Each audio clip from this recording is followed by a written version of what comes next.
है आपको परिस्थिति व्यवहारिकता मालूम है। अब मैं निवेदन करूंगा पार्टी के जिला अध्यक्ष एडवोकेट रवि व्यास, जिनके नेतृत्व में, जिनके मार्गदर्शन में यह भारतीय जनता पार्टी का संगठन मीरा भाईंदर में लगातार प्रगति पर है।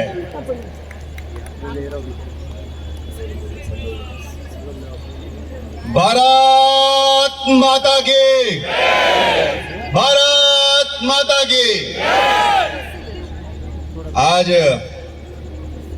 भाजपा के 42वें स्थापना दिवस पर मंच पर उपस्थित हमारे प्रदेश के सचिव एडवोकेट अखिलेश चौबे जी, हमारे भारतीय जनता पार्टी के संगठन के महामंत्री अनिल भोसले जी, महासचिव अजय सिंह जी, महासचिव संजय पांगे जी, क्षमा चाहता हूं। सबसे पहले मुझे हमारी शहर की प्रथम नागरिक, हम सबकी लाडली लोकप्रिय महापौर मैडम आदरणीय श्री ज्योत्सनाताई हसनाले मैडम का मैं मंच पर स्वागत करता हूं। मंच पर उपस्थित चंद्रकांत वैती जी काका, हमारी महिला मोर्चा की यशस्वी जिला अध्यक्ष रीना मेहता जी, मंच पर उपस्थित समस्त पार्टी के पदाधिकारी आदरणीय डॉक्टर सुशील अग्रवाल जी, गौरव पोरवाल जी, हमारे भारतीय जनता पार्टी के वरिष्ठ नेता पूर्व अध्यक्ष हेमंत मात्रे जी, अजय सिंह जी, नीला सोन्स मैडम, सम्मानित नगर सेवक मात्रे जी, समस्त मंच पर विराजमान आदरणीय अतिथि, भारतीय जनता पार्टी के नगर सेवक नगर सेविका मंडल के अध्यक्ष, सामने बैठे समस्त भारतीय जनता पार्टी के आदरणीय पदाधिकारी, कार्यकर्ता, भाइयों बहनों, पत्रकार बंधुओं, आप सभी का मैं इस कार्यक्रम में हार्दिक स्वागत करता हूं। कार्यक्रम 6 बजे से शुरू हो चुका है, समय की मर्यादा है।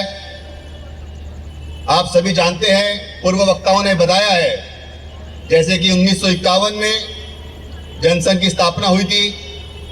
आज ही के दिन 6 अप्रैल को 1980 में हमारे भारतीय जनता पार्टी की स्थापना हुई थी। 42वें स्थापना दिवस को इस तरह मनाने का विचार हमारे जिला के कार्यकारिणी के अंदर आया। हम लोगों ने सोचा कि जिस तरीके से हम अपने प्रतीक उत्सव को मनाते हैं, क्यों न हम हमारे भारतीय जनता पार्टी के इस स्थापना दिवस को भी जोर शोर से बनाएं। हमारे बीच हमारे महाराष्ट्र के वरिष्ठ दिग्गज नेता, हम सबके आदरणीय लाडले लोकप्रिय पूर्व शिक्षण मंत्री, मुंबई महानगर पालिका के चुनाव के प्रमुख आदरणीय श्री आशीष शेलार जी हमारे बीच।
शहर में हार्दिक स्वागत है भारतीय जनता पार्टी की तरफ से। मैं कृपया चाहूंगा कि मंच पर उपस्थित सभी तालियों की गड़गड़ाहट से हार्दिक स्वागत कीजिए।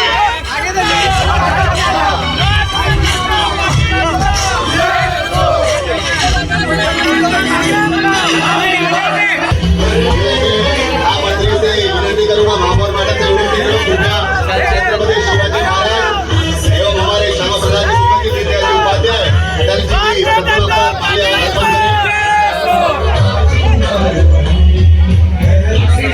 जी, आमदार महाराष्ट्र सरकार के माजी मंत्री नामदार आदरणीय आशीष शेलार जी हमारे बीच में पधार चुके हैं।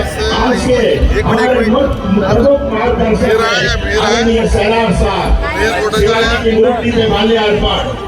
कण कण में चंदन है जिसके हर मन में भगवान है, करे वंदना इस धरती की, मेरा देश महान है। छत्रपति शिवाजी महाराज की हर राम है, हर बाला देवी की प्रतिमा, बच्चा बच्चा राम है। बहुत बहुत स्वागत मीरा भाईंदर की सभा पर आदरणीय आशीष शेलार साहब। छत्रपति शिवाजी महाराज की जय। छत्रपति शिवाजी महाराज की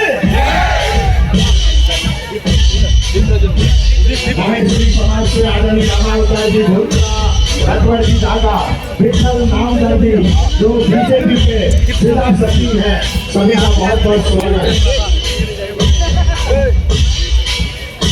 मंच पर उपस्थित हमारे मीरा भाईंदर के सभी पदाधिकारी, नगर सेवक, नगर सेविका, मीरा भाईंदर भाजपा की ओर से हमारे यशस्वी आशीष शेलार जी का मीरा भाईंदर में स्वागत करते हैं। हमारे प्यारे एडवोकेट रवि व्यास जी, उनका हार्दिक स्वागत करते हैं। मीरा भाईंदर के सभी भाईवासियों की तरफ से आशीष शेलार जी का स्वागत है। भारतीय जनता आज यहाँ पर खाली करे और हमारे सीनियर नेताओं को मैं निवेदन करूंगा एडवोकेट रवि व्यास जी से। अब स्वागत का कार्यक्रम आदरणीय आशीष शेलार जी, वरिष्ठ भारतीय जनता पार्टी के नेता, महाराष्ट्र सरकार के पूर्व मंत्री और इस समय आमदार, एक बुलंद आवाज आशीष शेलार। एडवोकेट रवि व्यास जी जिला अध्यक्ष से आदरणीय आशीष जी का मीरा भाईंदर की धरा पर भावभीरा स्वागत करें, सत्कार बहुमान अभिवादन करें। एडवोकेट रवि व्यास जिला अध्यक्ष। इसके बाद भारतीय जनता युवा मोर्चा का मंच पर आ जाए।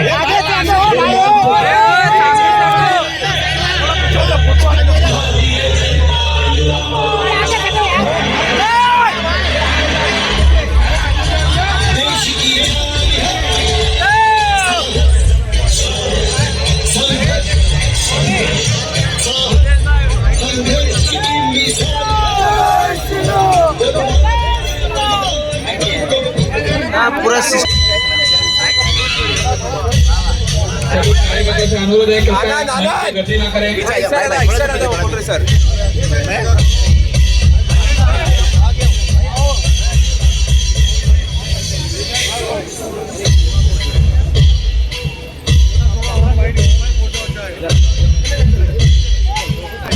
रीना मेहता से मैं निवेदन करूंगा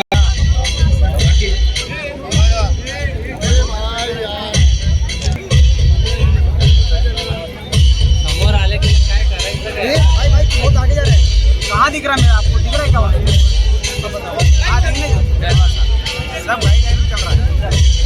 भाई बंधुओं और मित्रों, सर्वप्रथम मुझे भारतीय जनता पार्टी के स्थापना दिवस के कार्यक्रम में उपस्थित होकर संबोधन करने का जो अवसर दिया है, उसके लिए मैं एडवोकेट रवि व्यास जी का शुक्रगुजार हूँ।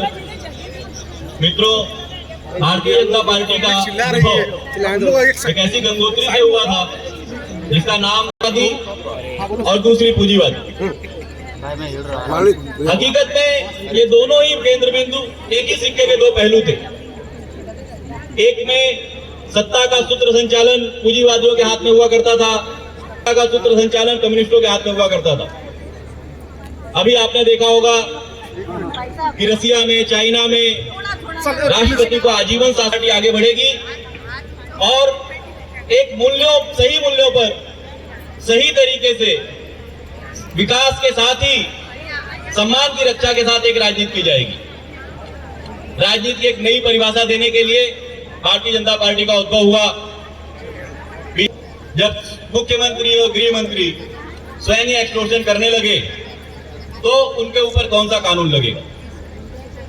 इन एक्सटॉर्शनिस्ट लोगों को नकेल कसने के लिए जब केंद्रीय एजेंसियों ने अपना कार्य करना शुरू किया, तो आज अपने कार्यकर्ताओं के माध्यम से, मीडिया के माध्यम से एक नया नैरेटिव तैयार किया जा रहा है, जिसमें हर एक्शन के विरोध में, हर एजेंसी के विरोध में एलिगेशन किए जा रहे हैं। यही जनता सब कुछ जान। चुनाव में एक लहर थी जो खुद को समुद्र समझने लगी थी और जिसके कारण भारतीय जनता पार्टी का नुकसान हुआ। लेकिन एडवोकेट रवि व्यास के नेतृत्व में जिस तरह से भारतीय जनता पार्टी ने अपने आप को मजबूती दी है, मुझे लगता है कि आने वाला समय मीरा भाईंदर में भारतीय जनता पार्टी का ही होगा। मेरी इच्छा भी है, मेरी आकांक्षा भी है कि भारतीय जनता पार्टी के सभी पदाधिकारी, सभी नगर सेवक, सभी लोग एक साथ एकत्रित होकर मीरा भाईंदर में भारतीय जनता पार्टी को और मजबूत करें। जाते जाते मैं रवि व्यास जी के लिए इतना ही कहना चाहूंगा कि जो लोग भीगते हैं वो सिर्फ लिबास बदलते हैं, जो लोग भीगते हैं वो सिर्फ लिबास बदलते हैं, जो पसीने में भीगते हैं वो इतिहास बदलते हैं। आने वाला समय आपका है, आने वाले समय में आप मीरा भाईंदर का इतिहास बदलेंगे। एक बार भारत माता की जय हिंद, जय महाराष्ट्र। एडवोकेट चौबे जी, बहुत बहुत धन्यवाद। आप प्रदेश सचिव है महाराष्ट्र प्रदेश। जो लोग जा रहे हैं उनसे निवेदन है बस केवल 15-20 मिनट। बोलो भारत माता की। मीरा भाईंदर की आवाज मैंने सुनी है पहले भी, तो पहले से कम हो जाएगी तो उनको मजा आ जाएगा, तो इसके लिए आवाज पे आनी चाहिए तो उतनी आनी चाहिए। बोलो भारत माता की। वंदे छत्रपति शिवाजी महाराज की। बहुत बहुत धन्यवाद।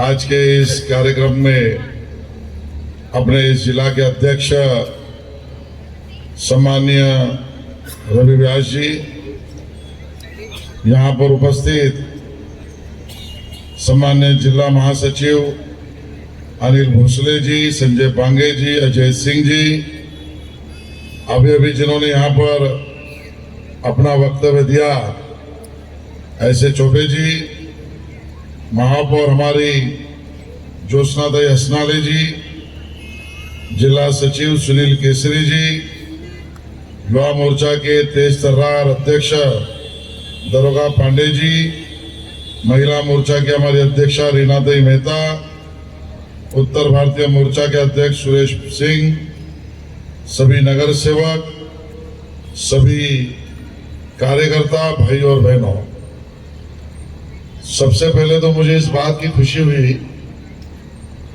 कि संचालक महोदय ने कहा कि कोई जाइएगा मत, अब आखिरी पड़ाव में हम हैं और सिर्फ 15 मिनट का कार्यक्रम बचा है, और फिर मुझे बुलाया। तो मेरा लिमिट इन्होंने तय कर दिया है, लेकिन कोई मर्यादा में रहे वो आशीष शेलार के साथ। इसका मतलब मैं बेमर्याद हूं ऐसा भी नहीं है, ना मैं बेमर्याद हूं, ना मैं बेमुरवत हूं। मैं तो एक भारतीय जनता पार्टी का सिपाही हूं। सबसे पहले तो मैं आज आप सभी को पार्टी के वर्धापन दिन की बहुत सारी शुभकामनाएं दूंगा। 6 अप्रैल आज 42 साल यहां पर हो गए कि पार्टी एक एक कदम आगे बढ़ती जा रही है। किसी ने अगर मुझे एक वाक्य में पूछा, पूरे हिंदुस्तान में कौन सा ऐसा दल और कौन सी ऐसी पार्टी है जिसका जन्म, जिसकी उत्पत्ति ये कोई परिवारवाद से नहीं हुई है, एक परिवार के लोगों ने तय किया और जन्म लिया, ऐसे नहीं हुआ है। ऐसे हिंदुस्तान में कोई एक पार्टी है तो उस पार्टी का नाम भारतीय जनता पार्टी है। कोई अगर मुझे ये भी पूछे कि ऐसी कौन सी पार्टी है कि जिसके पंच तत्वों में और पंच प्राण में समस्त भारत का विकास संविधान में लिखना पड़ता है, क्योंकि इलेक्शन कमीशन कहता है, इसके लिए नहीं।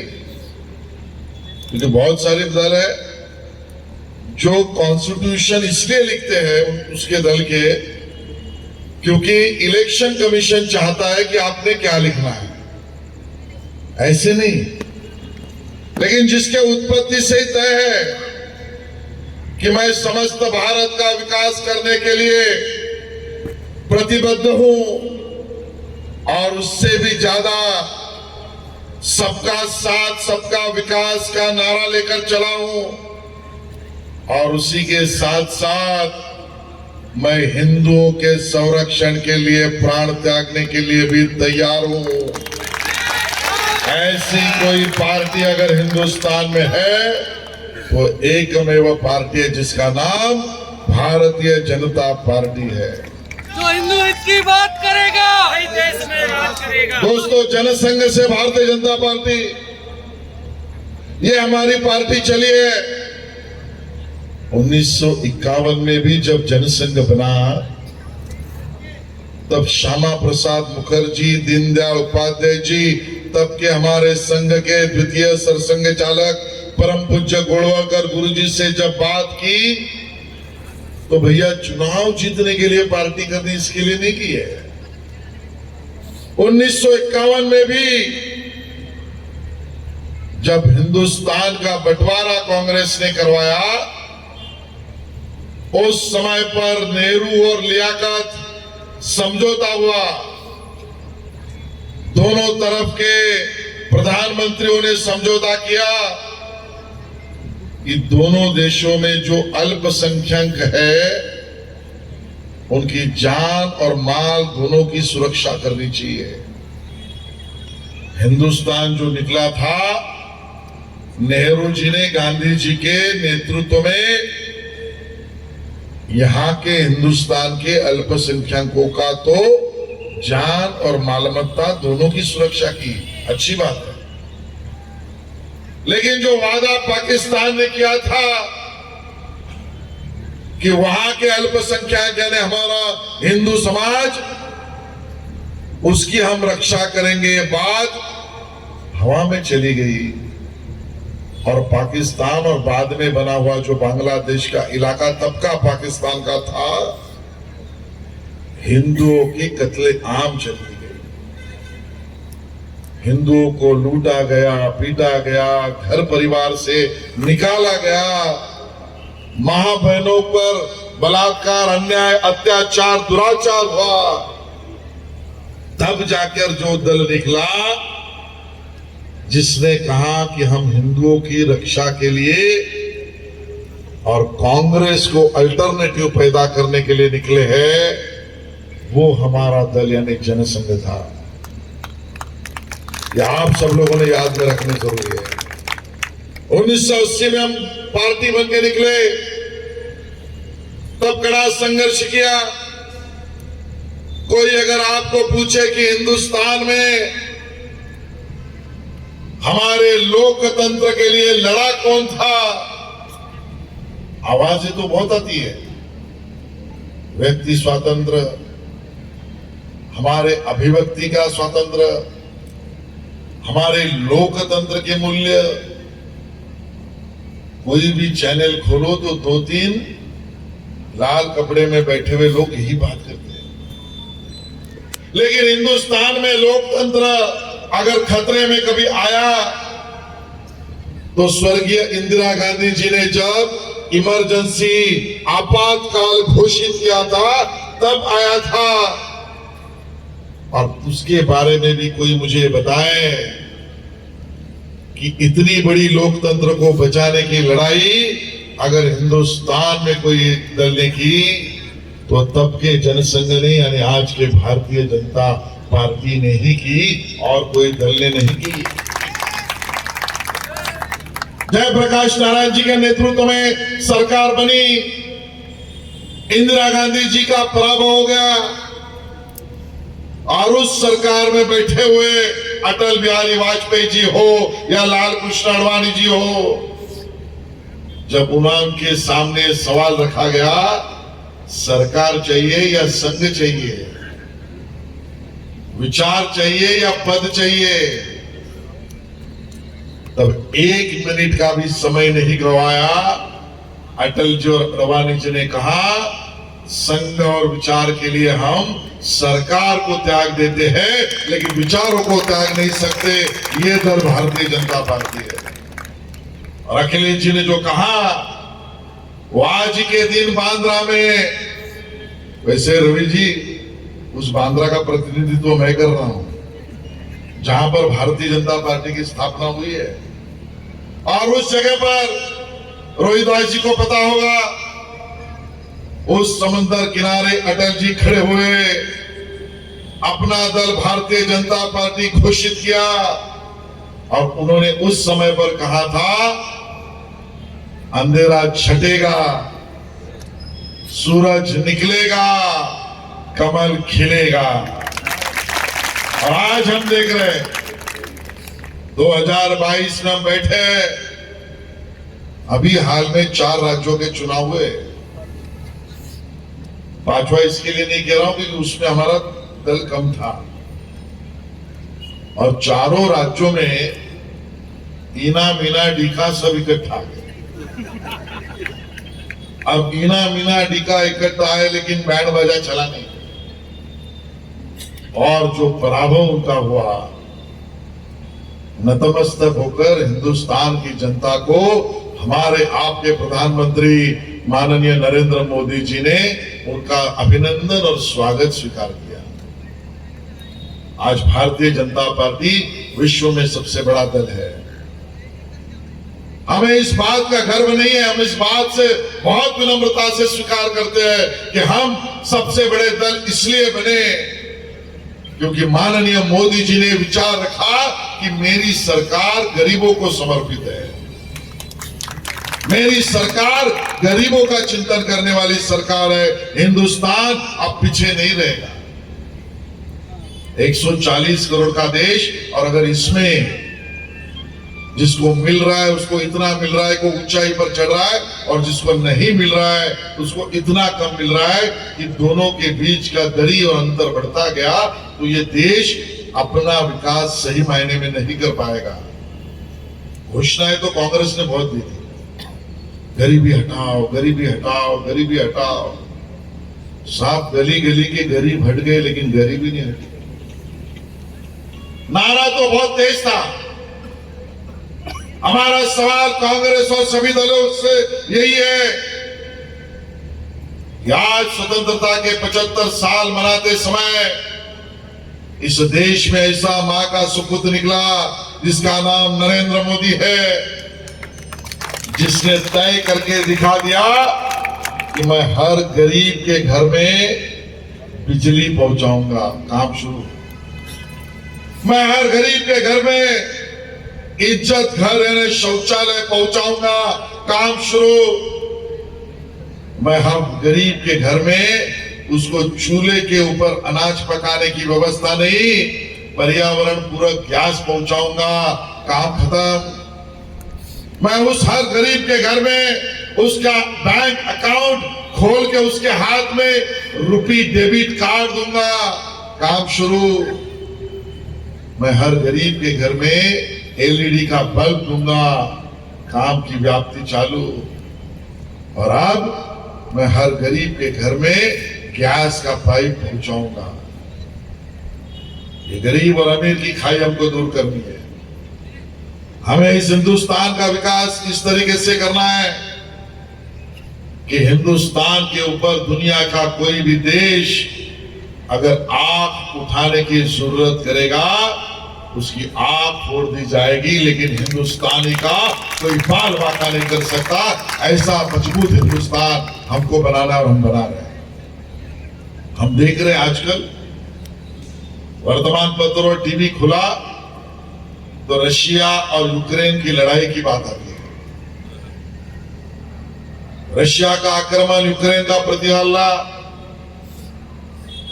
और जिस सोचिए गंभीरता से इस बात को सोचिए क्या कभी ऐसा हो सकता है कि दो राष्ट्र आपस में एक दूसरे से इस कदर भिड़ चुके हैं कि एक दूसरे की जान लेने के लिए पीछे पड़े हैं, और बावजूद उसके एक ही बात पर दोनों राष्ट्र जो एक दूसरे की दुश्मनी कर रहे हैं, वो एक बात पर सहमति बनाते हैं। जब हिंदुस्तान से एक शेर निकलकर आगे बढ़ के कहता है, मैं हिंदुस्तान का प्रधानमंत्री हूं, मेरे देश के बहुत सारे बच्चे स्टूडेंट्स वहां पर पढ़ाई कर रहे हैं, मेरे बच्चों को तकलीफ नहीं होनी चाहिए।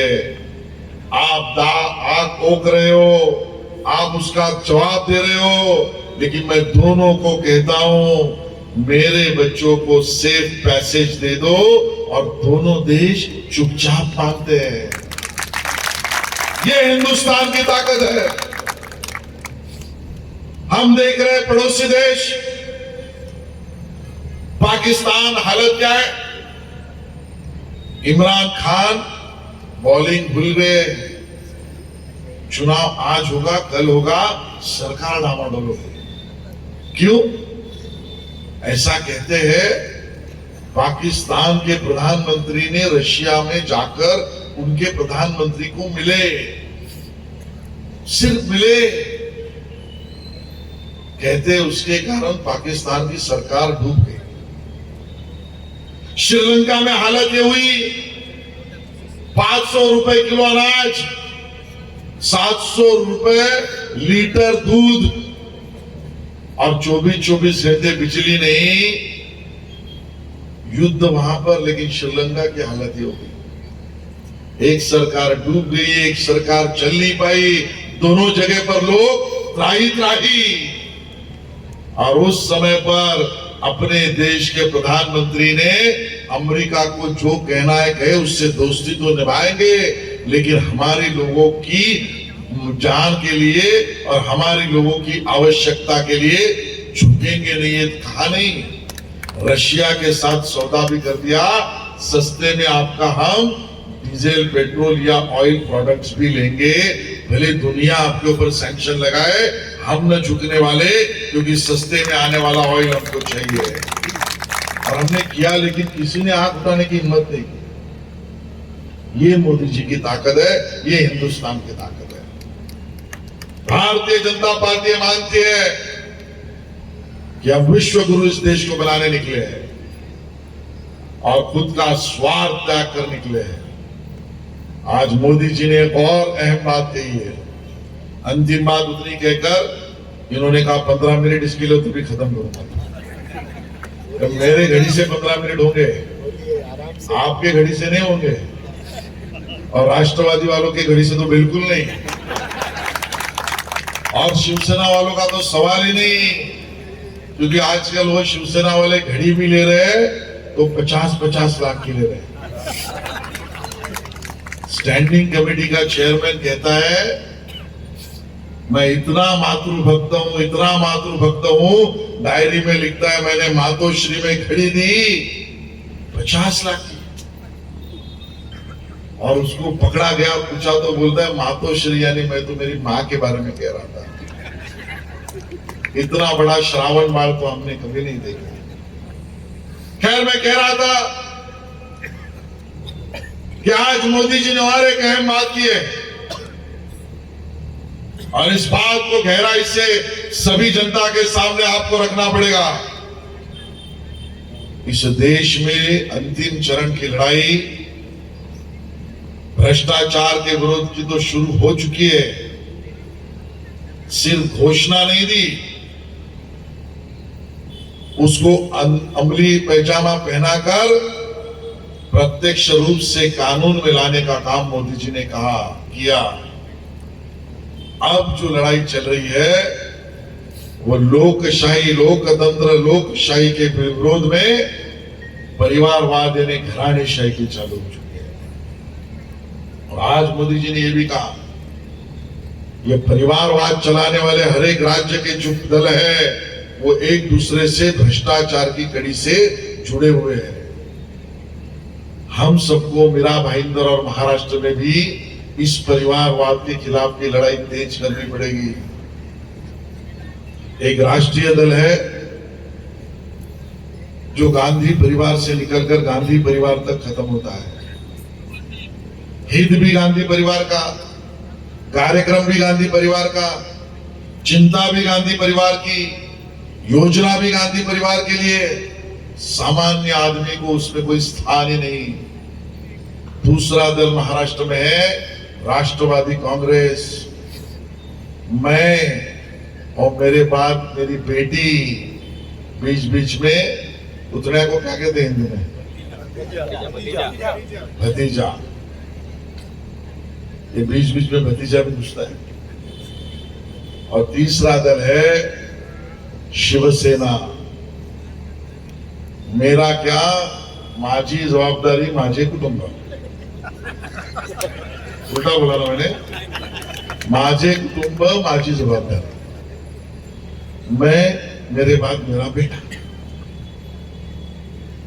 आपके दल और आपके दल के अध्यक्ष पद आपको मुबारक, लेकिन महाराष्ट्र में और इस देश में लोकतंत्र मजबूत करना है तो परिवारवाद के खिलाफ का संघर्ष और तेज करना है। और जब भी परिवारवाद अपना आवाज उठाता है तो ना शहर के, ना राज्य के, ना देश हित में, वो अपने परिवार के हित में ही आवाज उठाता है। और हमने देखा, शर्म आती है कि महाराष्ट्र के सरकार में, कैबिनेट में एक मंत्री ऐसा है कि जिसके ऊपर आज कोई डिपार्टमेंट नहीं, वो जेल में है। आरोप उसके ऊपर इस बात का है, आरोप भी एनआईए ने किया है। और सिर्फ आरोप नहीं, रिमांड डाला तो कोर्ट ने रिमांड मंजूर भी किया है। एक मंत्री दाऊद के बहन के साथ लेन देन का व्यवहार करता है। ऐसा मंत्री है जो दाऊद के उस हस्तक क्रिमिनल जिनका हाथ 1993 बॉम्ब ब्लास्ट में आरडीएक्स कई जगह पर प्लांट करने के लिए यूज किया था, उसका आरोपी है। और सुप्रीम कोर्ट ने उसको सजा दी है। ऐसे आरोपी से जगह का लेन देन करके पैसे का व्यवहार करता है। जो पैसा उस जगह के लिए देता है, वो पैसा दाऊद के लोग हिंदुस्तान में और जगह पर बॉम्ब ब्लास्ट करने के लिए उसका उपयोग करते हैं।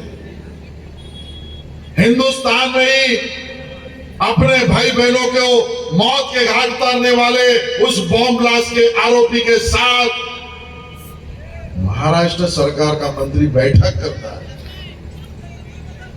और इस तरह से बेशरम नवाब मलिक का समर्थन स्वर्गीय हिंदू हृदय सम्राट बाला साहब ठाकरे जी के सुपुत्र मुख्यमंत्री उद्धव ठाकरे जी करते हैं। इससे शर्मनाक बात महाराष्ट्र के लिए क्या हो सकती है? और इसके लिए संघर्ष और तेज करना पड़ेगा दोस्तों। इनके कुकर्मों को जनता के सामने रोज उजागर करना पड़ेगा। एक एक मंत्री की कहानी बैठते जाओ, बताते जाओ तो 11 बज जाएंगे। दूसरा एक मंत्री है मुंबई के सबरबन का शहर का पालक मंत्री है, वो जब एमएलए बना तो उसने मांग की कि जब बॉम्ब ब्लास्ट का आरोपी जिसने माहिम में अल मंजिल बिल्डिंग से आरडीएक्स खुद के हाथ से निकालकर गाड़ी में रखा और गाड़ी जाकर बम स्फोट करने के लिए लगा दी, उसकी ट्रायल चली, कोर्ट ने उसको सजा दी, सुप्रीम कोर्ट ने भी उसको फांसी दी। इस उद्धव ठाकरे जी के सरकार में वो मंत्री है जो कहता है याकूब मेमन को, बॉम्ब ब्लास्ट के प्रमुख आरोपी को फांसी मत दो, निर्दोष है। जिसने हिंदुस्तानियों का कत्लेआम किया, ऐसे लोगों को समर्थन देने वाले मंत्री और उसका समर्थन करने वाला मुख्यमंत्री, इससे शर्मनाक बात इस महाराष्ट्र में और कोई नहीं है। दोस्तों, आज के दिन जब मैं आपको अभिनंदन करता हूं पार्टी के वर्धापन दिन के लिए, तब ये भी आपको उजागर करना चाहता हूं, ये लड़ाई अपने लिए नहीं, ये लड़ाई अपनी स्वार्थ की नहीं, ये लड़ाई अपने दल को बड़ा करने की भी नहीं, ये संघर्ष सिर्फ अपने को कुछ चाहिए इसके लिए नहीं, ये लड़ाई और संघर्ष हिंदुस्तान और महाराष्ट्र में परिवारवाद को खत्म करने की है और उसमें मैं आप सबका सहयोग चाहता हूं और आप सब लोग मां भारती के आशीर्वाद से इस सहयोग में पूरा साथ देंगे। इतना कहकर 15 मिनट खत्म हुए, इसके लिए रुकता हूं। बहुत बहुत धन्यवाद। जय हिंद, जय महाराष्ट्र। अभिनंदन करें पहले सुमन कोठारी, रमेश जी कोठारी, रमेश जी कोठारी भी आज के कार्यक्रम में उपस्थित है। सुमन जी को बधाई है। सर यहाँ पे देखा ना सर।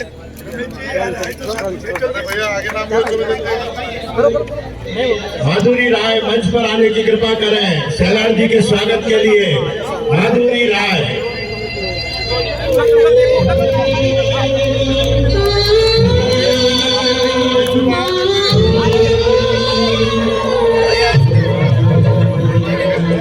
सुमन जी के साथ जितनी भी महिलाएं या पुरुष आए कार्यकर्ता वे भी सब मंच पर आ जाए।